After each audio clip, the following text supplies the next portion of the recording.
Welcome everyone, 欢迎大家 and welcome back to our Hanyu Chinese podcast, where we're learning Chinese from the very beginning, from the very start. And today we have an episode that is very, very interesting. We will talk about a concept that maybe it's foreign for us. It's the concept of Guanxi. Guanxi, but it's very important if we want to make friends in China or if we are doing business with Chinese people. And luckily for all of us, we have an expert in Chinese culture because she's very, very Chinese. I'm very happy to have you here today. Hello, Melanie. How are you? Hello everyone，大家好，我很好，你们呢？ I'm very good. A bit tired. I woke up today with a bit of back pain. I don't know why. And this chair is not helping. 对，我的背子不好啊，痛，有 I'm 点 so 痛。sorry to hear that。哎呀，我很 I 难 need 过。 I need Chinese massage parlors. I really remember my days in China from Ammo to Ammo. That was paradise. Ah, you have the best masseurs in China. What else are we going to see, Melanie, today in the podcast? Yeah, so today we were talking about Guanxi, as what you already said. It's a big deal in China. So if you understand Guanxi, it will be a good thing for you to live here for working or doing your business. But before we dive into Guanxi, let's cover some greetings and introductions. Introductions always a good way to start. And we're happy to have you here with us. So we love reading your comments and answering your questions. So keep Exactly. them We love coming. that. So if you have any questions that you want to say, just leave us a comment and we will reply either live or later on when we're doing other things. But we always love reading. I love reading comments. And we will ask also some questions that you can answer in the comments of this video or audio. Depends on how you listen to us. Now, let's start. And we start with the first point, which is greetings and asking names. What did we see last week? Can we make a little bit of review, Melanie? What did we learn last week about greetings? Last week, yeah, we have learned a friendly hello, 你好,你好. Or if you want to be more formal, use 您好,您好. Very good. So, Nin Hao, we just use that for older people mostly. Nin Hao, because Nin is you for more respectful you. Yeah. In Spanish, we have, I'm Spanish, as you well, you're very aware because of my accent. But in Spanish, we have two ways of saying you. Like Chinese, we say tú and usted, so ni and nin. But in English, this doesn't exist. It's you. There is Yeah. no informal or formal. So yes, this is not the same thing as in English. But today we will go on in our greetings and we will learn this very important question. How do you ask for someone's name? How do we say this, Melanie? 你叫什么名字? 你叫什么名字? And can you analyze a little bit, like what is the meaning of each word and why is this said this way? 你 you 叫 call 什么 what 名字 name you're called what name. Oh, that sounds very funny. You called one name, but yeah, that's what it is. And the interesting thing is that Shami is a pronoun that is an interrogative pronoun, and it indicates by itself that is a question. We learned last week that if we want to make a question, we should add ma at the end. So, for example, ni hao is you good or hello, but ni hao ma is are you good, and we create that sentence by adding ma. But in this case, in this sentence, we don't need ma. Why don't we put ma, Melanie, at the end of this sentence?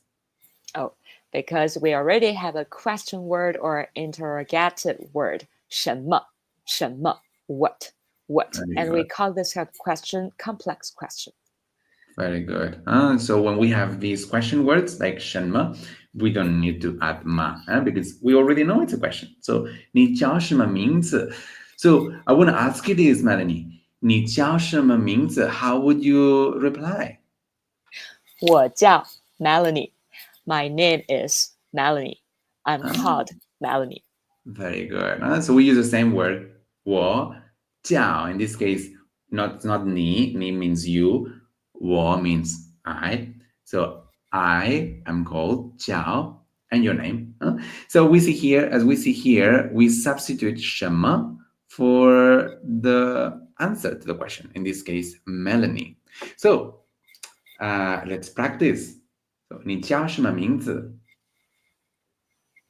我叫 Melanie. And now you can ask me. 你叫什么名字？我叫 Santiago or Santi if we're friends. Santi is good. Now, there's another question that is very, very interesting, and is this one. What is your surname? How do we say this, Melanie? 你姓什么？Your family name what? It's interesting. So Xing is family name, but it's Yes. also a verb in this case. Yes, it is. So is you surnamed what? That is a very funny question. You're surnamed what? Very interesting. So Xing is be surnamed, huh? Or family name, as you well said. So 你姓什么? What is your surname? And how do we reply? So we will not say our surnames here just because of privacy. I don't know. I feel a bit, exposed by saying my surname. But Melanie, if your surname was Brown, how would you reply? 你姓什么? I can say 我姓 Brown. 我姓 Brown. Very good. So in this case, it's I, surnamed Brown. Very simple. Huh? 我姓 Brown. Very good. So, can you ask me? 你姓什么？我姓 Fernandez, which is a very Spanish surname. Huh? So 我姓 and our surname, whatever that is. Very good. Now, this is interesting because in English or in our own culture, maybe we have our name and then our surname after, but it's not how it works in Chinese. In Chinese, how are the names and surnames organized, Melanie? Yeah, so in Chinese, we put surname before the given name. Is different from Western culture. In Western culture, given name comes first. So it's quite different. And when we introduce ourselves in Chinese, remember family name first. For example, Li Na. Very good. This is a famous tennis player. Yes, Li, surname Na. Huh? Name, which sounds like Lina, like a proper like Western name, but yeah, Lina. Huh? Lina. Lina. Very good. And Li is a very common surname, isn't it? Li. Yes, it is. Yes, it is. Very good. So if we were asking this person, Lina, 你姓什么? She would reply, 我姓李. But if we ask 你叫什么名字? She may say, Na. That's it. Na. Oh, yeah. Or Li Or, Na. or Lina. In this case, Lina, because she's like Madonna. So she would say her full name. 我叫 Lina. Huh? Very good. Okay, we have this other person. These sometimes the names have only two characters, which is one character for the surname and one for the name. But sometimes in Chinese, we have names that are made with three characters, one for the surname and two for the name. In this case, Wang Yibo. This is actually quite common. So 你姓什么? This person would say 我姓王, or 你叫什么名字? She would say 我叫一博 or 我叫王一博. Who is this Wang Yibo, Melanie? Wang Yibo is a very famous dancer and singer in China. Easy. I should have put pictures here of Wang Yibo and Lina, but I forgot. Anyway, next time, yes, famous dancer and singer. Is he more of a dancer or a singer? Wang I Yibo. think he's more a singer and actor. So just He's mostly a handsome man that was doing anything in front of the camera, isn't it? Yes, pretty much. Talented, handsome man. Very good. Now let's move on, and we do a little break because we have a question for our audience, and the question is as follows: if you're listening to us, how would you say, "What is your father's name? What is your father's name?" Um, we will reveal the answer at the end, but if you're listening to us, this is the question that we have for you. What's your father's name?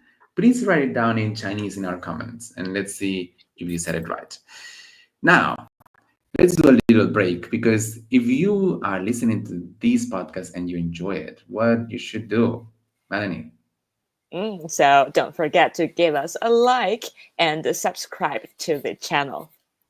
Very good. That if you do so, you will not miss any of our podcasts. I love watching myself. How messy is my hair?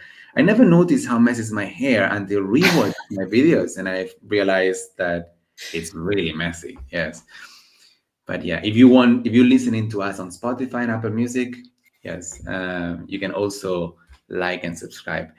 Now, let's talk about something that is very, very interesting, which is the concept that maybe is foreign for us, to us Western people, the concept of Guanxi. First of all, what is the meaning of this word, Guanxi? Oh, What is that? Guanxi. Guanxi translates loosely to network of relationships or connections, but there's so much more to it in China, in Chinese. Yes, I think it's like knowing people. It's not only a network or a connection with someone, but knowing someone and nurture that connection, build trust, mutual support. It is, I found that in Asian countries, they have more sense of community, not only in China, but also in, not in Korea, maybe, but in Japan and in China, they have this sense of community of having building relationships with others, having a web of friends, of colleagues, of contacts, and of relying on and trusting each other. Is that right? Yeah, exactly. So, for example, if you're working on a business deal, having strong guanxi with your Chinese partners can make a huge difference. And with a good guanxi, people see you as trustworthy and reliable. So they're more likely to go out of their way to help you. So it's really important, the guanxi. Very good. That means that that may not happen overnight. So you may have to build up that Guanxi. You will not have a Guanxi overnight. So they value this reciprocity, trust, loyalty. Those are important factors when we're making business with Chinese people. So you may need to be patient and invest some time in your relationship. Is that right? Yes, exactly. Very good. This concept of Guanxi comes from a very cultural thing in China, which is, it sounds like a religion, but in reality, I think more of this as a philosophy, Chinese philosophy in a way, which is Confucianism. It comes from this man from antiquity, Kongzi. But what is the concept of Confucianism? Mm. Confucianism and its influence on relationships. So, Confucian values like respect, hierarchy, and harmony. This deeply shapes social inter action in China, and especially with Guanxi. So Confucianism is this kind of thought that has, or pattern of thought that has influenced Chinese culture and makes people now value more this kind of social interactions and depending to each other, the sense of community that they have. This predates communism and everything. People feel that there is this need of building relationships since hundreds of years before. So that is a very Chinese thing, and this helps us to understand why showing respect to seniors is very important in China. Maybe for us, we will treat older people as equal, but not in China. They speak to them in a different way. And that is because of the influence of Confucianism. Or keeping harmony, which means avoiding conflict. It's also important. So yeah, focusing on harmony creates a collaborative atmosphere, and it's important when we do business with Chinese companies. Right. And if you're used to Western workplaces, this can feel a bit different. Because in Confucian values, the group's well being often takes priority over individual needs. It's very different, right? So, knowing when to speak up or hold back can be really useful while building guanxi. For example, being respectful in how you speak and showing genuine interest in others' well-being reflects these Confucian ideals. Very good. So even if you're not aware of Confucianism, because it sounds very complicated, it needs influence and it's part of the culture. So yeah, understand that these people do things differently and they sometimes need time and they value relationships. So be friendly, be a friend, and that will make it easier. We have this question, Melanie. What was the question? Do you remember?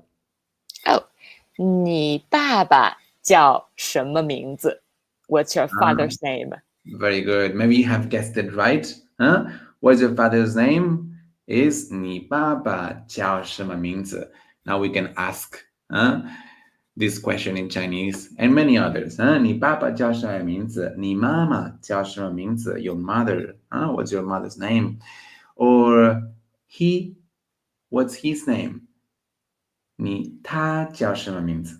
That's also options. Very good. We're learning a lot. It's been a pleasure. Today we have learned so many things. We learn about how to ask for names, surnames, and we also learned the importance of Guanxi, the influence of Confucius in Chinese culture, and many other things. What are we going to see next week? Do you know? So next time we're diving into China's multicultural diversity, exploring the many ethnic groups and cultural traditions across this country. Good. What is your ethnic group? Are you Han? Yeah, I'm Han. Everybody's Han.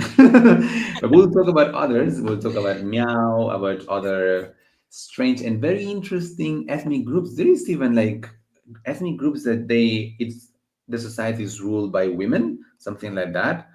Mm, There's lots of interesting things. China is such a big country; it's like a continent. yes. Anyway, lots of things to learn. Now, if our listeners want to learn Chinese, where do they have to go? Melanie. Don't forget, you can head to HanyuChineseSchool.com for a free trial class. And remember, we are the highest rated language school with a 4.9 on Trust Pilot and Google. That's a lot, 4.9. Wow. Now I Yeah. feel like a pressure. I need to do things right. Very good. Don't forget about the trial class. It's free. So you can see in our trial class how it works. We have a very big campus that adapts to your needs. Some people have more time to study and they want more tools, but some others, they're very, very busy. And regardless of what is your circumstance, we have a method and tools that adapt to your circumstance. So yes, book your free class in hanyuchineseschool.com and start learning because learning Chinese is not impossible. And it's been really, really a pleasure to study with you and to do this podcast together, Melanie. It's my Um, pleasure. I think it's evening there in China, is it? Yes, it is. It's a bit late. It's about 8 p.m. Oh man, it's good night time. My day just started here. Very good. Then have a nice evening and see you next time. Thank Thank you. you very You much. too. Okay, bye bye. Bye